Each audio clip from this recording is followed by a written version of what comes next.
आज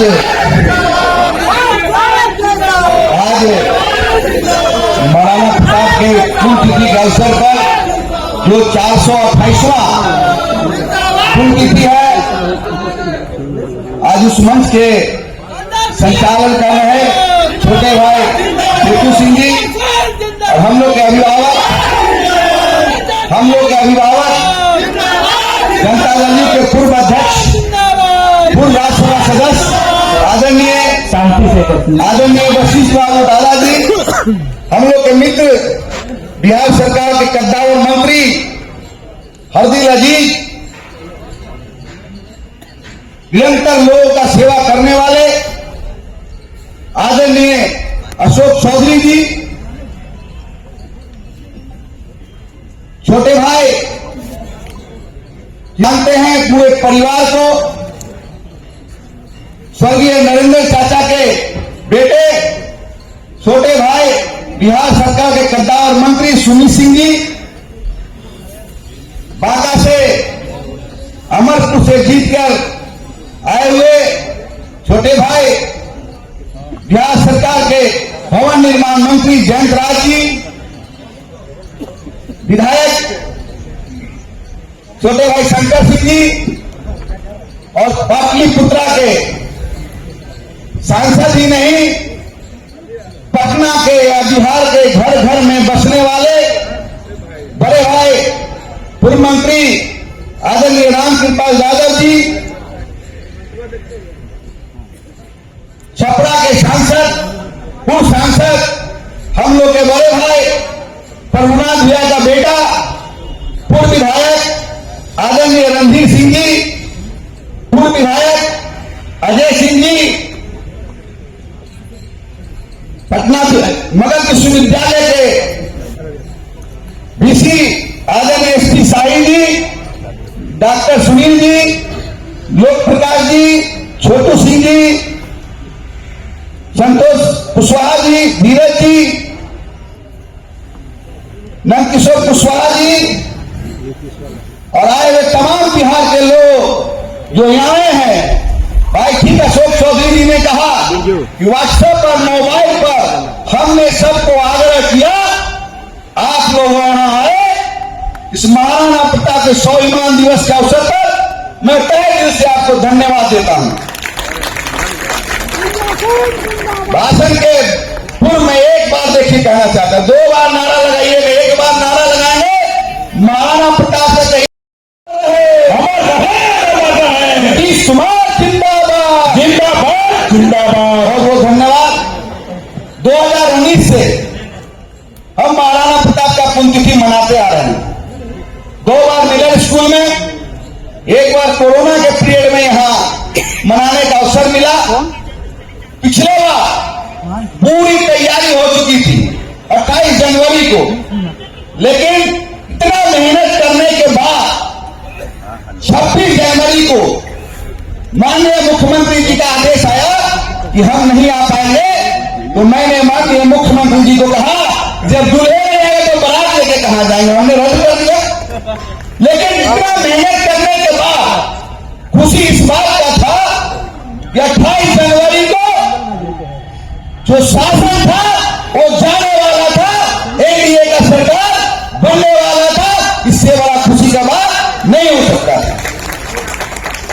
चलिए उस दिन हमने रद्द किया, लेकिन एनडीए की सरकार बना, फिर माननीय मुख्यमंत्री नीतीश कुमार जी मुख्यमंत्री बने। तो 2019 में जब हमने मुख्यमंत्री से मांग किया था कि महाराणा प्रताप का मूर्ति लगाने का काम करिए सर, तो उन्होंने हमारे मांग को अपने भाषण में रखा, कहा कि संजय जी आपने मांग किया है, हमने मांग किया महाराणा प्रताप का मूर्ति राजेंद्र नगर मोहनेरे के स्टेडियम पे गोलंबर पर। कोरोना हो गया, फिर हम लोग माननीय मुख्यमंत्री से मिले, तो मुख्यमंत्री जी ने कहा कल आइए। सारे अधिकारी तो बिठाए हुए थे और जगह का भी साइन कर लिए थे। भाई अशोक चौधरी जी उसमें भवन निर्माण मंत्री थे। 6 जगह का स्थल चयन हुआ। 6वां स्थान जो था दादा 6वां स्थान जो था वो रेडियो स्टेशन का गोलंबर था, जो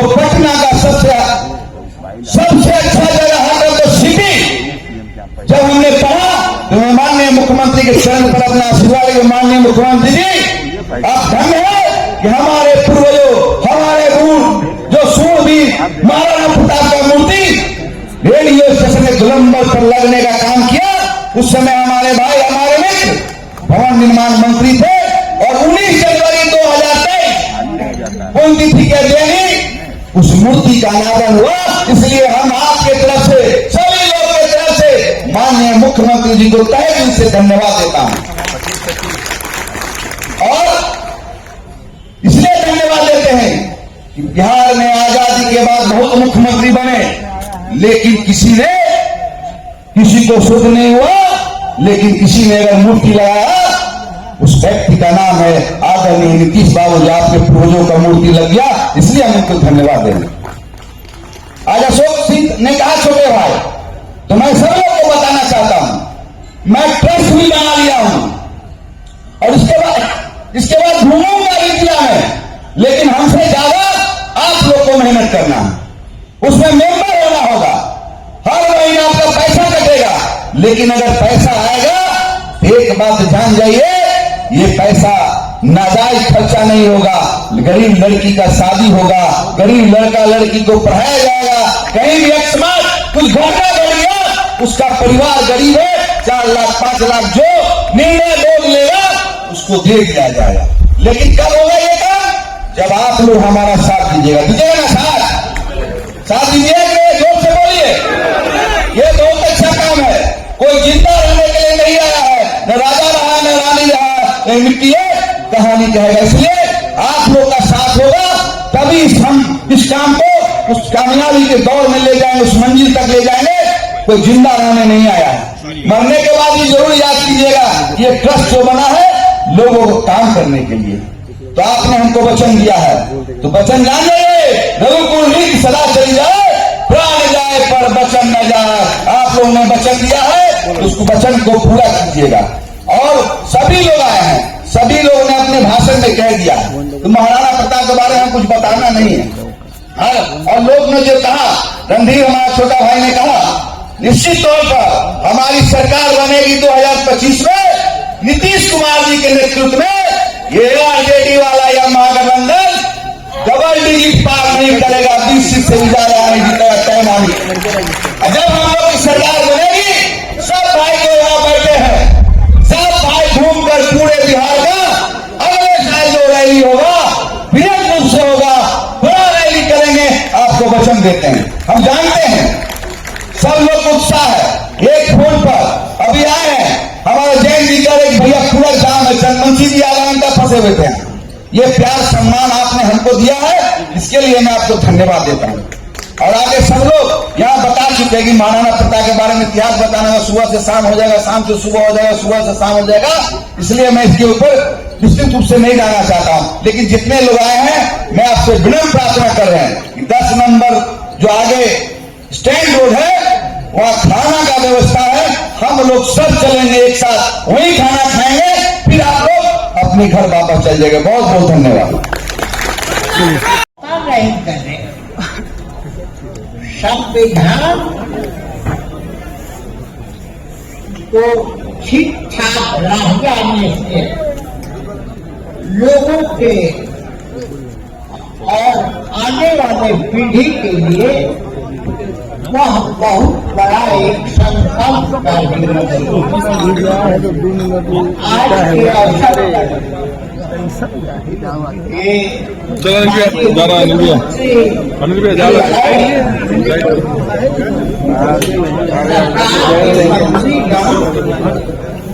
आज महाराणा प्रताप के को स्मरण करने के लिए और उनको पटना में उनकी मूर्ति स्थापित हुई है।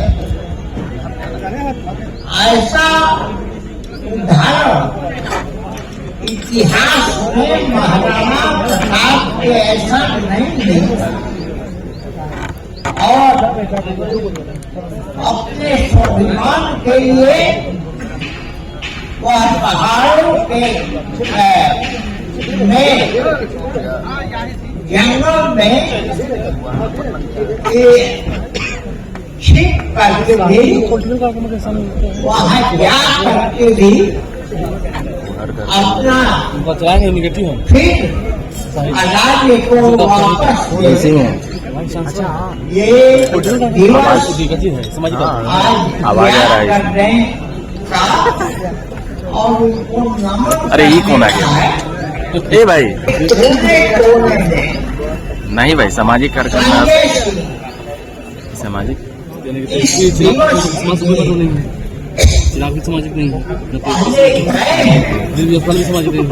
और सभी लोगों को मौका आज संजय जी के चलते ही मिला है। इतिहास के जो अध्याय है, इतिहास पुरुष जो है उसको याद करें और उनके पद चिन्हों पर चलने का प्रयास करें।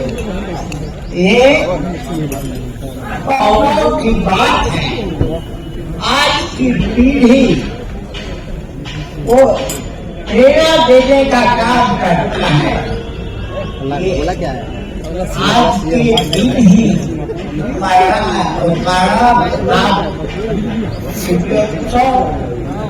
और महाप्रताप को याद कर सभी प्रसन्न थी। धन्यवाद। भूल नहीं सकता है। महाराणा ने सबको जोड़ने का जो काम किया है वो अपने आप में अतुलनीय था और मैं संजय बाबू को धन्यवाद देता हूँ। आज महाराणा के जरिए सबको, समाज के प्रबुद्ध लोगों को जुटाने का और जोड़ने का जो काम किया। आज के इस कार्यक्रम के आयोजन के लिए अपने मजबूत साथी, अपने भाई संजय सिंह जी को धन्यवाद ज्ञापन करता हूँ दिल की गहराई से कि संजय सिंह जी लंबे समय से ये राष्ट्रीय स्वाभिमान दिवस जो नौजवान पीढ़ी हमारा है, किस तरह से हमारा हिंदुस्तान महाराणा प्रताप ने किस तरह से लड़ाई लड़के, जो डॉक्टर साहब ने 3 बातें कही, उस 3 बातों को ध्यान में रखते हुए कैसे उन्होंने इस हिंदुस्तान के लिए किस तरह से लड़ाई लड़ा गया और कैसे अपने पूरी खोई हुई साम्राज्य को सभी सामाजिक समरसता के साथ वापस लाने का काम किया। निश्चित रूप से हर एक नौजवान जब जब महाराणा प्रताप का नाम आता है तो हम लोगों का रोवन खड़ा हो जाता है, चाहे वो व्यक्ति हिंदुस्तान के किसी जाति का भी हो, क्योंकि महाराणा ने इस हिंदुस्तान की लड़ाई को ताकत देने का काम किया था। आज सब लोग आए हैं और संजय सिंह जी हर समय इस बात का ताकीद रखते हैं कि हमने राष्ट्रीय स्वाभिमान दिवस की शुरुआत की है छोटे ही स्तर पर, लेकिन जरूर इसका आयोजन होना चाहिए। हम लोग तो चाहते थे कि चुनाव का साल है, एक बड़ा आयोजन हो, लेकिन क्योंकि माननीय मुख्यमंत्री जी की प्रगति यात्रा लंबे समय से चल रही है और हर दिन का प्रोग्राम बनता है और हम लोगों ने आग्रह किया था माननीय नेता से कि आज का प्रोग्राम छोड़ दी, इसलिए बहुत कम समय में हम लोगों को माननीय संजय जी को समय मिला कि कार्यक्रम का आयोजन करने के लिए, लेकिन फिर भी उन्होंने बिहार के तमाम लोगों के यहाँ से तमाम लोगों को, सबको SMS के माध्यम से, व्हाट्सएप के माध्यम से लोगों को एकत्र रखने का काम किया कि महाराणा के प्रति जो लोग भी स्वाभिमानी लोग जो देश प्रेम के साथ अपने बिहार की मिट्टी को और आगे बढ़ाना चाहते हैं, उनको एकजुट करके अपने आस्था, अपने आवास पर बुलाया है। निश्चित रूप से संजय सिंह जी इसके लिए बधाई के पात्र हैं। हम महादेव से प्रार्थना करते हैं कि महादेव आने वाले समय में भाई संजय सिंह को और ताकतवर बनाए और मजबूत बनाए, राजनीति और बड़ी सभा, बड़ी से बड़ी सभा देश के स्तर पर करने का काम करें। बहुत बहुत धन्यवाद। ये अपने आप में बहुत ही अच्छा यह कार्यक्रम है और जैसा कि अशोक बाबू पूर्व विधायक ने कहा कि यह समाज के लोगों को स्कॉलरशिप के जरिए ट्रस्ट बना करके जोड़ने का काम होना चाहिए। संजय बाबू आपसे आग्रह है, यूनिवर्सिटी निधि है, उसमें भी बहुत काम होता है, उसके कुछ पदाधिकारियों को बुला करके आप उसी के पैटर्न पर इसको बढ़ाएं तो हम समझते हैं तो आपको सहूलियत होगी। मैं पुनः आप सबको बधाई देता हूं, धन्यवाद देता हूं कि इतनी बड़ी तादाद में सबको आप यहाँ एकत्रित किया है। खासकर मैं माननीय मुख्यमंत्री जी को धन्यवाद देना चाहता हूँ कि उनके सफल नेतृत्व में बिहार को जिस तरह से सबको जोड़ करके सबका विकास किया गया है, इसलिए माननीय मुख्यमंत्री जी को भी धन्यवाद है, खासकर संजय बाबू को धन्यवाद है कि सबको जोड़ करके आपने रखने का काम किया है। धन्यवाद।